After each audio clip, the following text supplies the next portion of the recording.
আসসালামু আলাইকুম। আমি শাকিল, সৌদি আরব থেকে। বৈষম্য বিরোধী ছাত্র আন্দোলনের নেতারা তারা আসলে কি চায়? তারা কি দেশটাকে স্থিতিশীল রাখতে চায়, নাকি সংস্করণের নামে দেশটাকে অস্থিতিশীল রাখতে চায়? আপনারা কি মনে করেন? কমেন্টের মাধ্যমে জানাবেন। দর্শক, এই মুহূর্তে বিজয় দিবস উপলক্ষে বঙ্গভবনের রাষ্ট্রপতির অনুষ্ঠানের আমন্ত্রণকে প্রত্যাখ্যান করেছে বৈষম্য বিরোধী ছাত্র আন্দোলন। প্রথমে বিজয় দিবসে গণ্যমান্য রাষ্ট্রপতির সাথে সাক্ষাৎ করেন।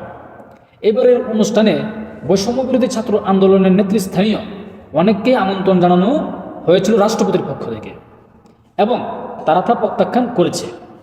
একাধিক সমন্বয়কের সাথে কথা বলে তথ্যটি নিশ্চিত হওয়া গেছে। বাংলাদেশের প্রথম সারির গণমাধ্যম সমকাল, সেখানে তারা প্রতিবেদনটি বলেছে যে বৈষম্য বিরোধী ছাত্র আন্দোলনের কেন্দ্রীয় নির্বাহী সদস্য এবং সমন্বয়ক ইব্রাহিম নীরব, তিনি তার ফেসবুক পোস্টে রাষ্ট্রপতির আমন্ত্রণ কার্ডের একটা ছবিতে লিখেছেন, ফ্যাসিস্ট দালাল রাষ্ট্রপতি চুপ্পুর পদত্যাগ চাই। তার হাতেও আমার ভাইয়ের তাজা রক্ত লেগে আছে। তার দাওয়াতে বঙ্গভবনে যাওয়ার প্রশ্নই আসে না।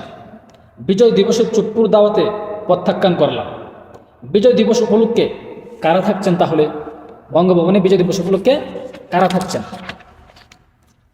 প্রধান উপদেষ্টা থাকছেন, প্রধান বিচারপতি থাকছেন, বিভিন্ন মন্ত্রণালয়ের দায়িত্বপ্রাপ্ত উপদেষ্টারা থাকছেন, বিদেশি কূটনৈতিকরাও থাকছেন, সরকারের উচ্চ পদস্থ কর্মকর্তারাও থাকছেন, মুক্তিযোদ্ধারাও থাকছেন, এবং পাশাপাশি তিন বাহিনীর প্রধান যারা আছে তারাও কিন্তু থাকছেন।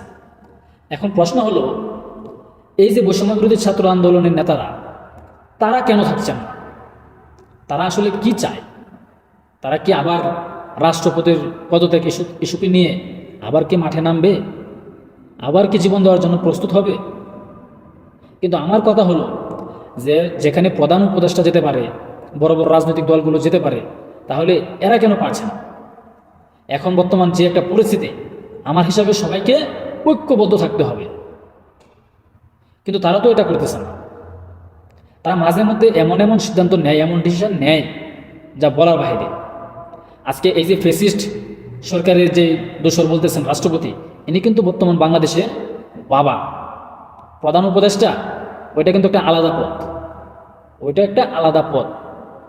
তো এই যে ফ্যাসিস্টের দোসর রাষ্ট্রপতি চুপ্পু সাহেব, তার হাতেই তো আপনারা শপথ নিলেন, তার সংবিধানই তো আপনারা অনুসরণ করলেন, কিন্তু এখন তার আমন্ত্রণে কেন যাচ্ছেন না?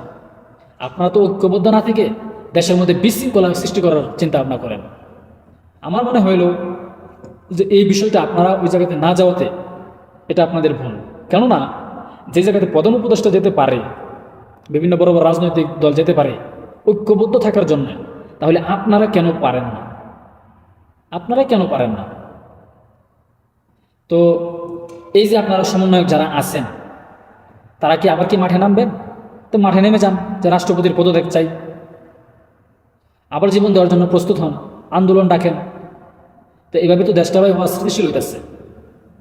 দেশটাকে স্থির থাকতে দেন না, ঐক্যবদ্ধ থাকেন একসাথে।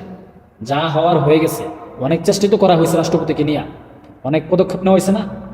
বাংলাদেশের বৃহত্তম রাজনৈতিক দল বিএনপি, ওনার কারণেই তো, মানে ওদের কারণেই তো, বিএনপির কারণেই তো এই রাষ্ট্রপতি চুপ্পু সাহেব এখনো বসে আছেন। আপনারা কি পারছেন? কিন্তু এইসব বিষয়গুলো নিয়ে আপনারা কিন্তু আরো বিভাজিত হয়েছেন। আপনারা বিভিন্ন রাজনৈতিক দলের সাথে বিভাজিত হয়েছেন, নিজেদের মধ্যে মানে একটা সমন্বয়হীনতা সৃষ্টি হয়েছে আপনাদের এইসব ডিসিশনের কারণে। তো দেখা যাক এই বিষয়ে আপনারা কি বলেন, কি করেন, কি প্রতিক্রিয়া আসে রাষ্ট্রপতির পক্ষ থেকে। আসসালামু আলাইকুম।